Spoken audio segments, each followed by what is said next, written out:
Hello YouTube, Bridge Building Heathen here. Now, this video series is a response to really more than one YouTuber.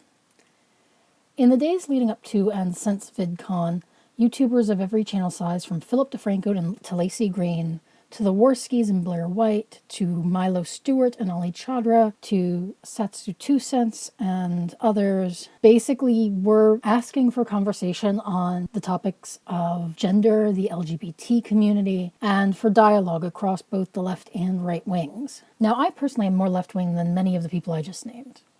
Not all of them, but many of them. I'm going to try to address both sides of the cultural battlefield at once. And that's really difficult to do because there are language barriers to doing it. One of the biggest ones is even just with what I call the series, the alphabet soup community.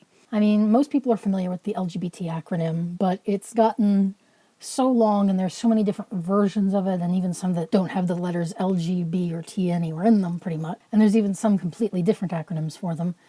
And it's at a point where a lot of people are losing some of the different names in there, and it just sounds like a lot of buzzwords, and it's a lot to take in.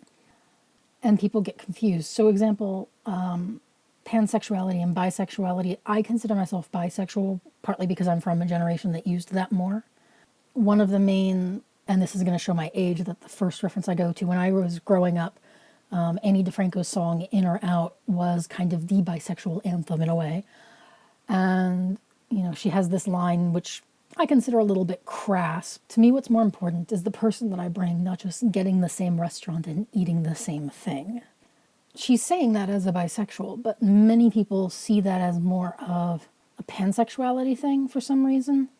One of the big things that's come up in the LGBT community recently is the whole notion of the changing definitions of bisexuality. And what I mean by that is traditionally bisexuality meant you were attracted to both cis men and cis women, and probably trans people if you didn't really care about genitals because of that. But this is saying that some people can define themselves as bisexual simply because they're attracted to, say, cis women and trans women, or cis men and trans men, or possibly some combination thereof, depending on whether one's preference is based on genitals or one's masculinity or femininity.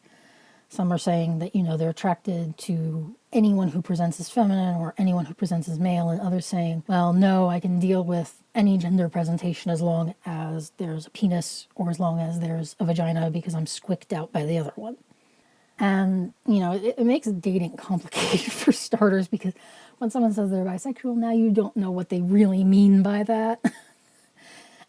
And it just gets so complicated. Like, you say you're bisexual, and in my generation, that meant you liked pretty much what was likely anybody's plumbing. And now it doesn't always mean that anymore, and that's weird. I'm sorry. That gets confusing. Because that's, dude, what are you even doing at that point? And honestly, you can see why some people on the internet would say that that would be just a way for people who are...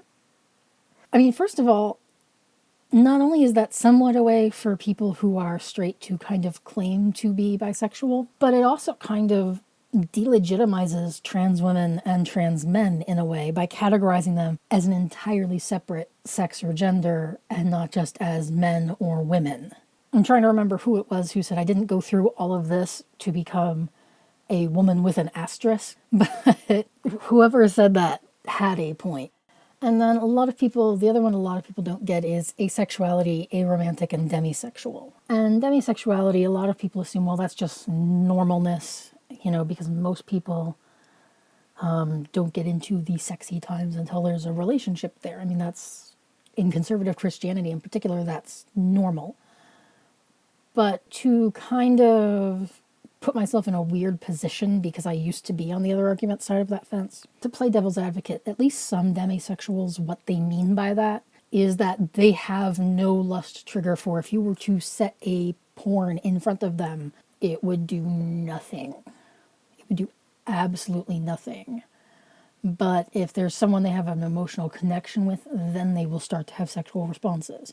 And then there is asexual and aromantic. Now, another misconception that comes up a lot is with the aromantic community that, they don't really form close bonds with people. But most aromantic people, what they're really referring to, some would interpret as either friends with benefits as a preference, as opposed to just, aromantic doesn't just mean sleeping around. It can mean that you prefer a friends with benefits type situation, or that you just simply don't get that sort of infatuated, falling in love type of thing going on. The whole romance idea doesn't really fit with you, and while you may want to share your life with someone, it might just be as a good friend that you happen to have sex with, basically, or something, some other similar type of situation. Like, most of what you feel is, by some definitions of the phrase, platonic.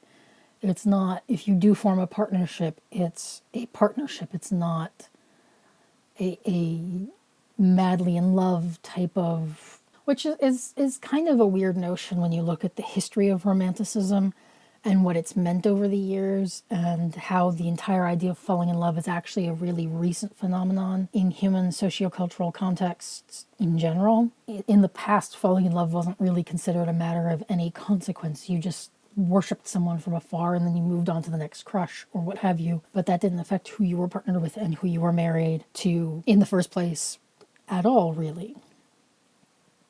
But at the same time, that's not to say that there wasn't ever in-love married couples in the past either, because there are other types of emotional bonds that come to most people when you spend that much of your lives together in it for the long haul. There are certain types of chemical bonds that people just form. That's mostly a topic for another episode. Another big debate on Tumblr is, most people, when they think of asexual, they think of people who are completely sex repulsed. And there's a real weird debate on Tumblr if, it's simply if you're not attracted to people. So, a lot of fetishists, or people who would classically have been defined as fetishists or philiacs of some sort or other, if they count or not. And I'm not even sure where the barriers on that are. Do people into the foot thing count now? Or disembodied feet? I don't know. I have no idea on that. Maybe people who are sexually attracted to only robots count now. And hey, there's a place in society for that. And I'm saying that as a joke. I know one person who identifies as an aromantic, asexual, who is really into the BDSM scene. But this person who I just mentioned, though, is coming to me and telling me this, and they're a lot younger than me. And this person is also someone I know through Tumblr, of all things. And that's getting me to an interesting point. But I'm going to cut it off here and go into another episode. See you all on the very next episode, which will probably be uploaded back to back with this one. I'll be right back to build some more bridges.